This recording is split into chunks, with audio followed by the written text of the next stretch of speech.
하나님 아버지, 새로운 하루를 맑은 마음과 건강한 몸으로 맞이하게 해주시니 참 감사합니다. 오늘 우리가 맞이하는 이 새벽은 그 전에도 없었고 이후로도 다시 오지 않을 단 1회의 시간임을 우리가 압니다.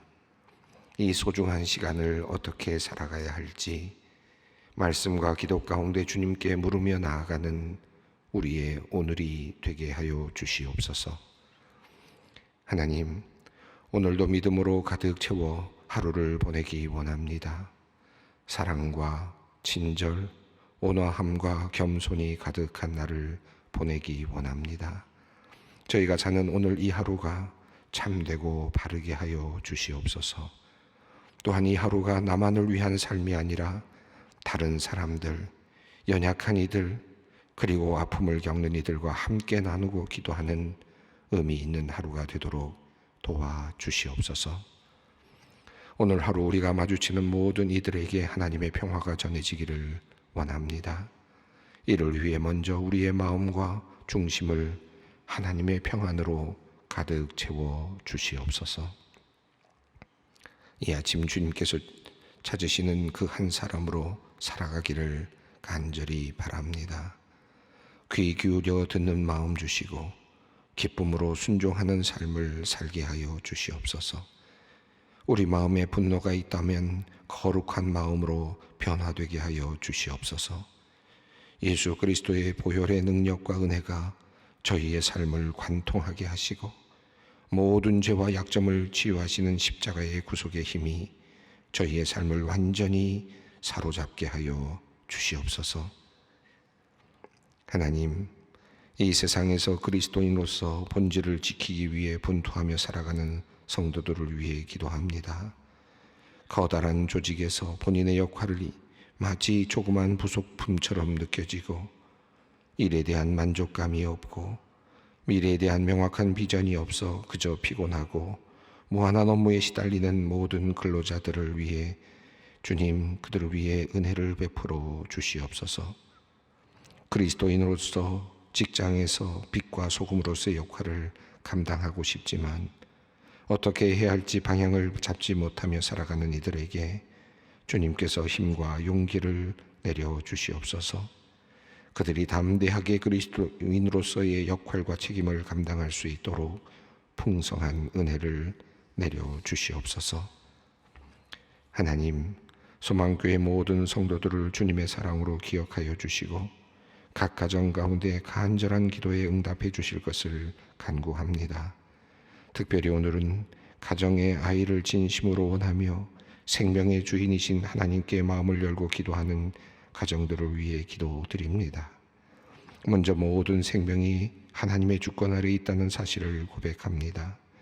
아이를 원하는 이들이 간절한 마음을 기억하여 주시고 좋은 부모가 되고자 하는 이들의 마음을 주님 받아 주시옵소서. 가장 좋을 때에 주님께서 직접 태의 문을 열어주시기를 기도합니다. 새로운 생명을 선물로 받게 하시고 부모가 되었을 때에도 자녀를 부모의 마음으로 사랑하며 키울 수 있게 하여 주시옵소서.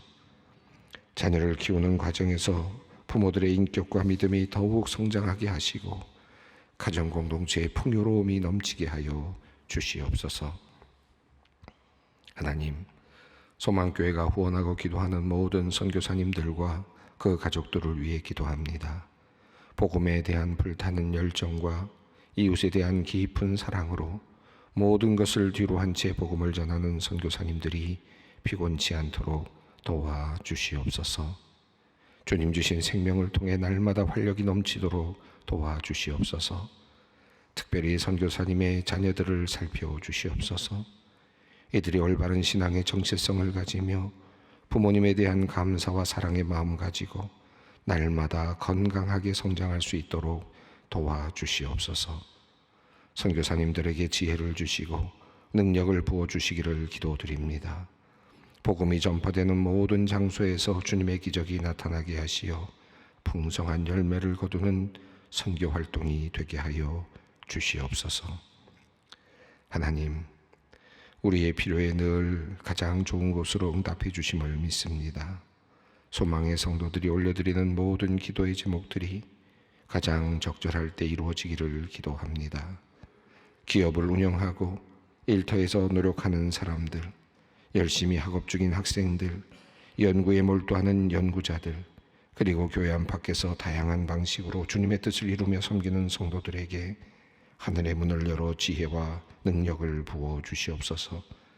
그들이 하는 모든 일이 하나님께 영광이 돌아가며 인류를 치료하고 세상을 살리는 일이 되도록 주님의 손길이 함께하여 주시옵소서. 또한 우리 성도님들의 경제적 필요를 채워주시기를 기도합니다.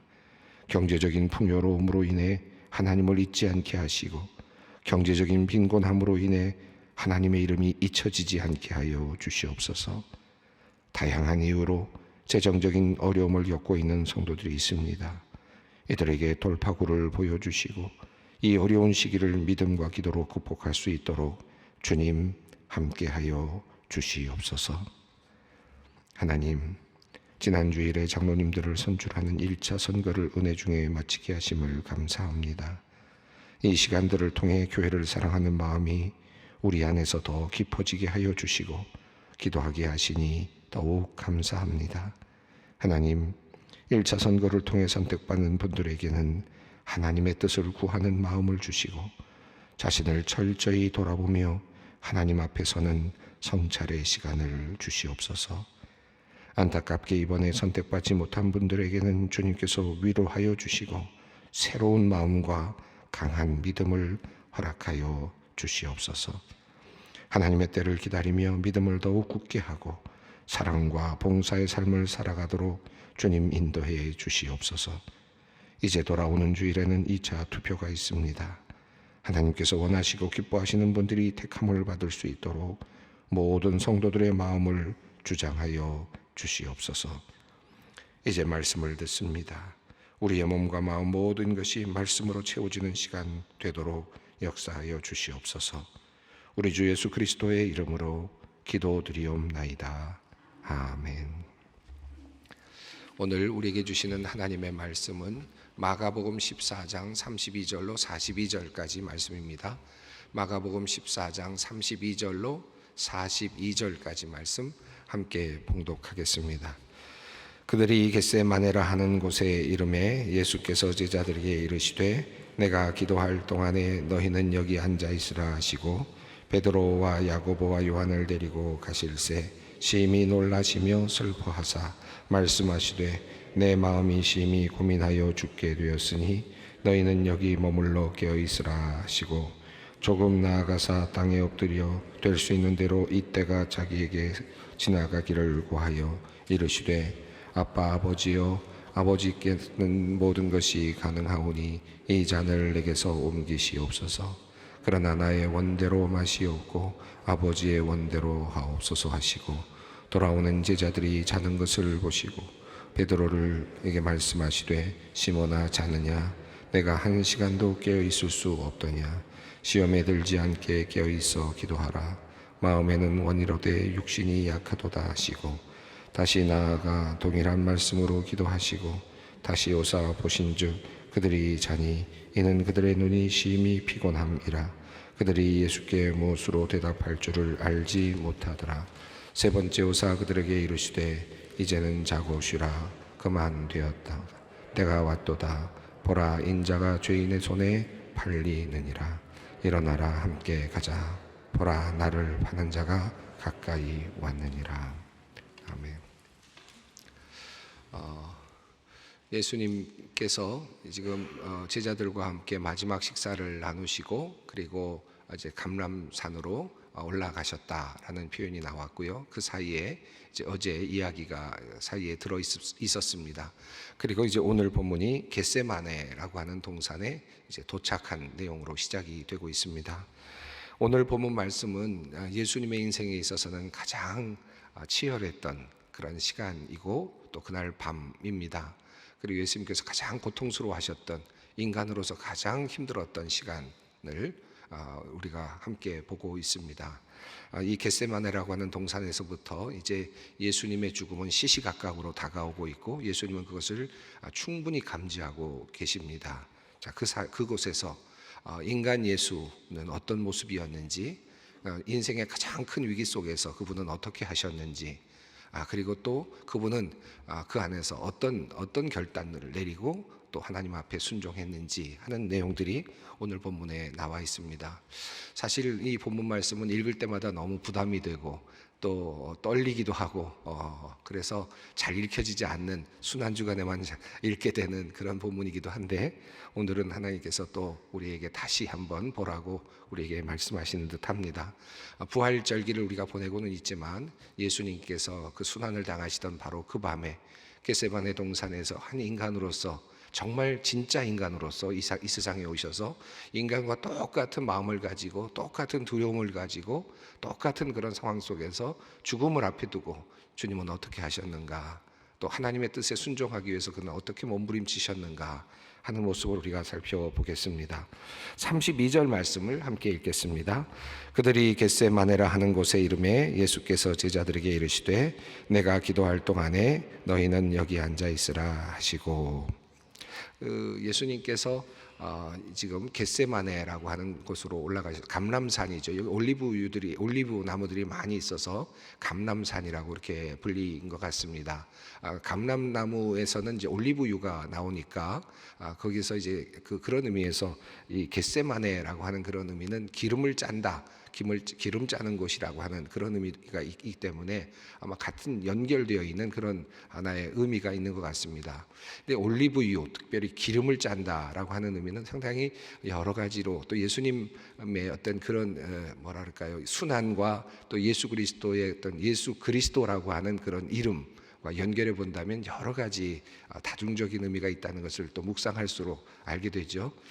우리가 기름 부음을 받는다라고 했을 때, 그 기름 부음 받는다라고 했을 때 그 기름이 뭡니까? 왕권을 의미하지 않습니까?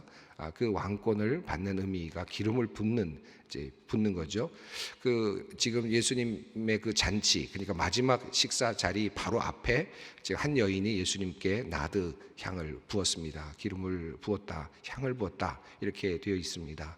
자, 그런데 예수님께서 진정한 왕으로 이제 등극하시기 바로 직전에 감람산이라고 하는 바로 그곳에 올라가십니다. 올리브산이죠. 그곳에 올라가셔서 기름을 짜는 곳에 올라가셨다. 기름을 짜내는 곳에 올라가셨다. 한번 여러분 깊이 한번 묵상해 보십시오. 그곳에서 정말 기름을 짜내는 고통 속에서 예수 그리스도께서 진정한 그리스도로 등극하시는, 그리고 진정한 기름 부음을 받으시는 그런 의미가 느껴집니다. 자, 이 겟세마네라고 하는 이 동산에 올라가서 예수님께서 이제 제자들에게 말씀하시면서 이제 기도할 때가 됐습니다. 예수님께서는 기도하시기를 원하셨습니다. 그리고 아마 따로 내가 기도할 동안에 너희는 여기 앉아 있으라 라고 말씀하시면서 스스로 분리를 시키셨습니다. 그러니까 예수님께서 따로 기도하기를 원하셨던 것 같습니다. 예수님께서 여러 번 마가복음에 따르면 혼자 기도하시거나 따로 떼어서 따로 기도하시려고 하는 그런 시도들을 하셨는데, 제일 처음에 제자들을 부르시고 제자들 앞에서 귀신을 내어 쫓으시고 병자들을 고치신 다음에 1장 35절이죠. 그때 보면 예수님께서 기도하셨다라고 하는 내용이 나오고요. 또 6장 46절에 보면 또 예수님께서 오병이어의 그 기적을 보이시고 또 바다 위를 걸으신 다음에 예수님께서 또 따로 기도하셨다라고 하는 그런 내용이 나옵니다. 예수님께서 따로 기도하셨다는 것은 한적한 곳에서 하나님과 대면하시기를 원하셨다. 하나님과 직접 대면하며 하나님과 소통하기를 원하시는 그런 모습을 보여주고 있습니다. 특별히 능력을 베푸신 다음에, 또 하나님께서 큰 능력을 주신 다음에, 그리고 나서 예수님께서는 항상 바른 자리로 돌아오기 위해서 그 홀로 계셨고 기도의 자리에 계셨다라는 것을 보여주고 있습니다. 자, 그리고 오늘 본문은 이제 마지막 예수님께서 이제 순환의 장으로 결단하고 나가야 되는 상황입니다. 운명은 다가오고 있는 것을 알고 계시고 예수님께서는 그 하나님의 큰 뜻을 이미 알고 계십니다. 자, 그 앞에서 하나님께 어떻게 기도할까? 예수님께서 홀로 이제 기도하러 올라가십니다. 자, 그런데 홀로 올라가시면서 세 사람을 따로 좀 부르셨습니다. 33절 말씀입니다. 함께 읽겠습니다. 베드로와 야고보와 요한을 데리고 가실새 심히 놀라시며 슬퍼하사. 자, 다른 제자들은 놔두시고 이 세 제자들 베드로와 야고보와 요한을 데리고 올라가셨습니다. 따로 데리고 올라가셔서 그들과 함께 또 그들 옆에서 좀 보시면은 그 다음에 한 걸음 더 나아가서 그들과 조금 떨어져서 주님께서 기도하시는 장면이 나오는데요. 베드로와 그리고 야고보와 요한, 이 베드로와 야고보와 요한을 예수님께서는 아주 특별하게 그렇게 대우하신 것 같습니다. 아마도 매우 중요한 부활의 증인으로 또 예수님의 그 모든 사역을 정리할 수 있는 매우 중요한 증인으로 세우기를 원하셨던 것 같아요. 예수님께서 베드로와 야고보와 요한을 따로 데리고 간 적이 지금 여기 포함해서 3번 이제 등장을 합니다. 마가복음에 따르면요, 야이로의 딸을 살리실 때, 그러니까 죽은 야이로의 딸을 살리시는 그 이야기 속에서 이제 나타납니다. 베드로와 야고보와 요한이라고 하는 이름이 따로 나타나죠.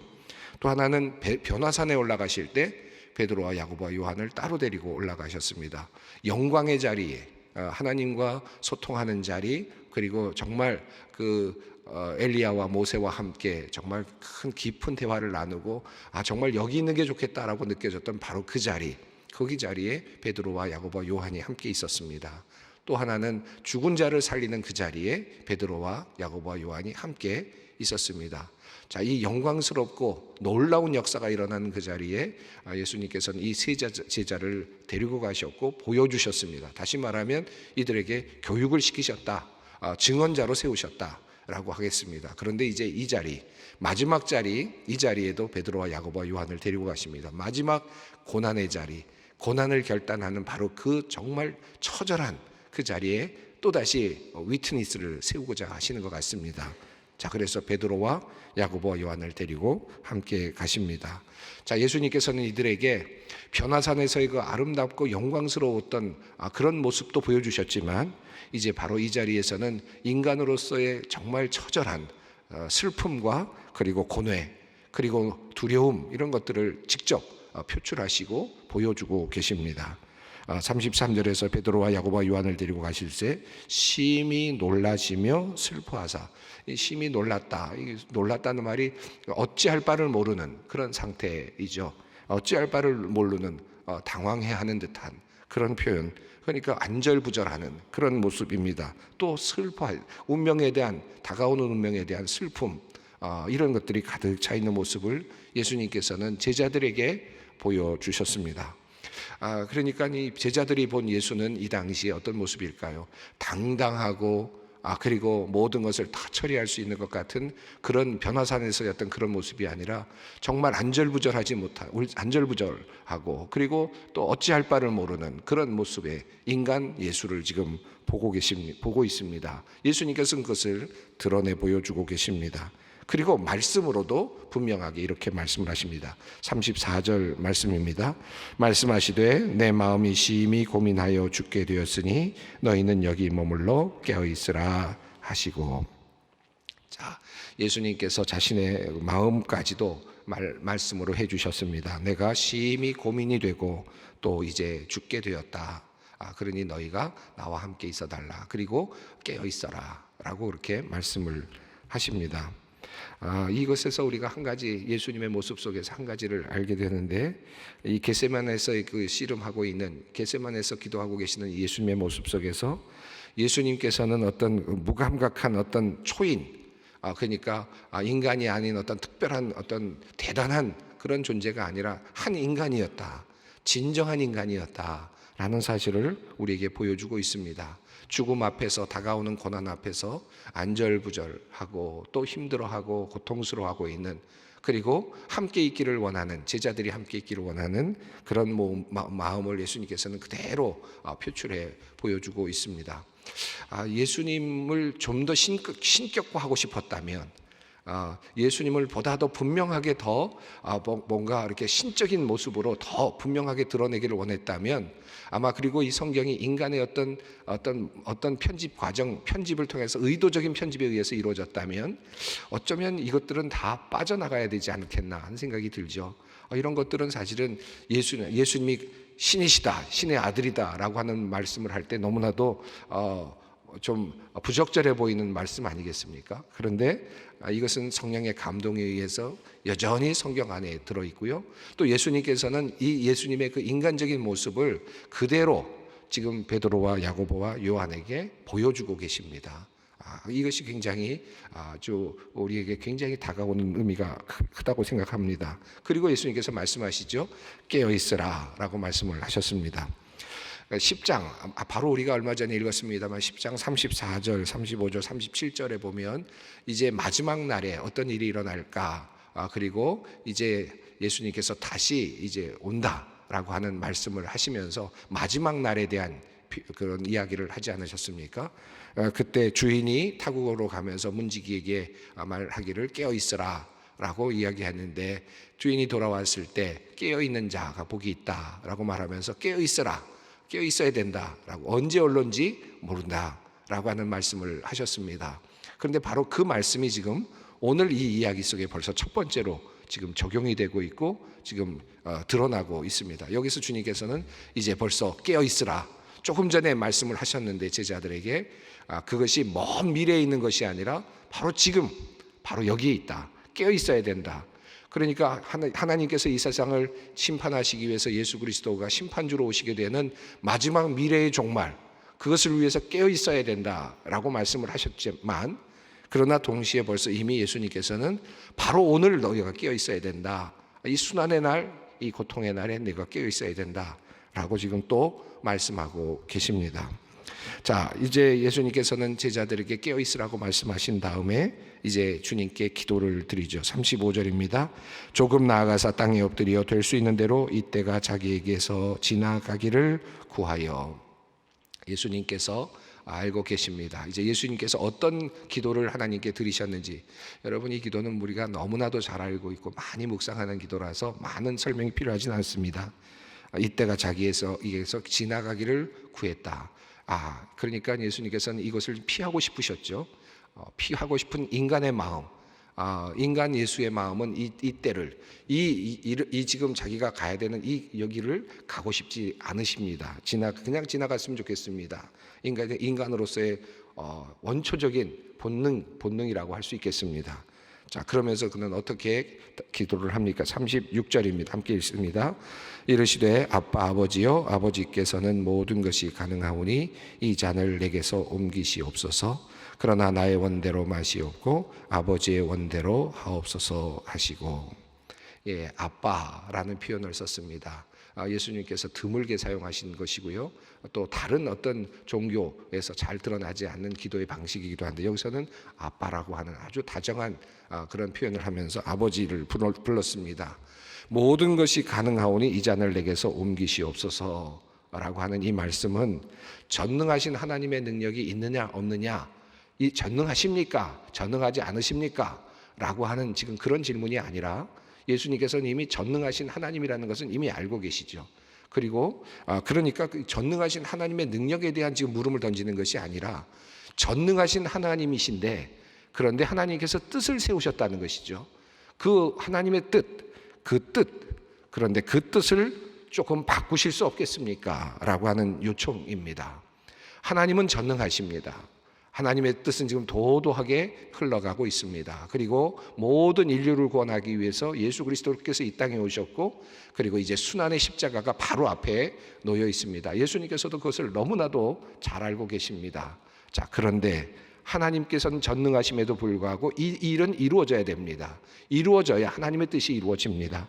알고 있습니다. 자, 그러나 지금 이 예수님은 한 인간으로서의 마지막 한 번 하나님께 드리는 기도, 모든 인간이 드릴 수밖에 없는 기도죠. 이 잔을 내게서 옮겨 주십시오 라고 그렇게 기도합니다. 이것이 절절한 인간 예수의 마음입니다.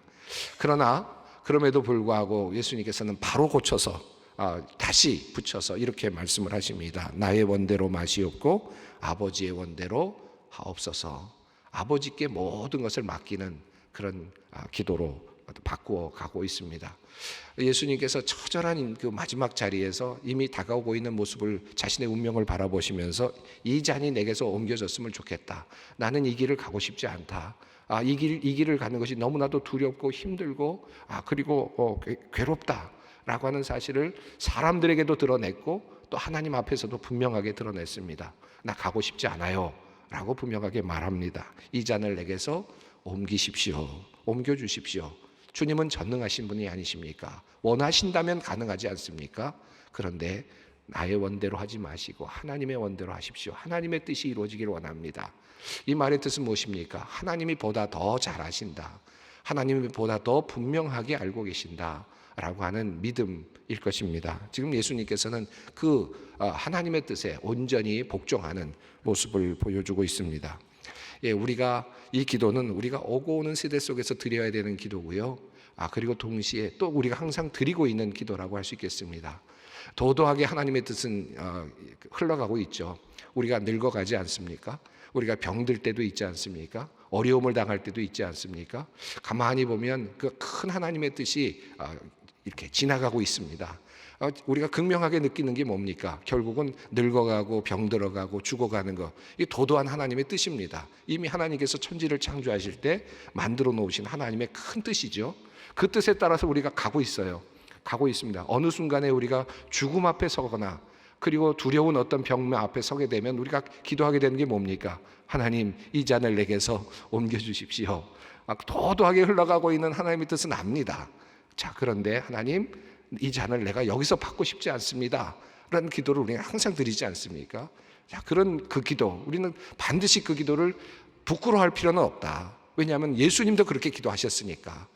이건 분명히 예수님도 기도하신 기도입니다. 그러니까 내가 이 잔을 내게서 옮겨주십시오라고 하는 기도는 하나님 앞에서 부끄러운 기도가 아니고 나의 속에 있는 마음을 그대로 알려드리는 것. 하나님, 내가 조금 더 살고 싶습니다. 내가 조금 더 이 잔을 마시지 않고 조금 더 갔으면 좋겠습니다. 이 때가 그냥 지나갔으면 좋겠습니다 라는 기도 우리 얼마든지 드릴 수 있다고 저는 생각합니다. 왜냐하면 예수님도 그렇게 기도를 하셨으니까요.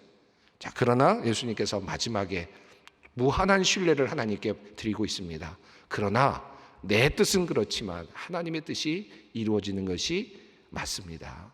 하나님이 더 크십니다 라고 하는 이 기도, 이것이 우리의 기도가 되어야 할 것입니다.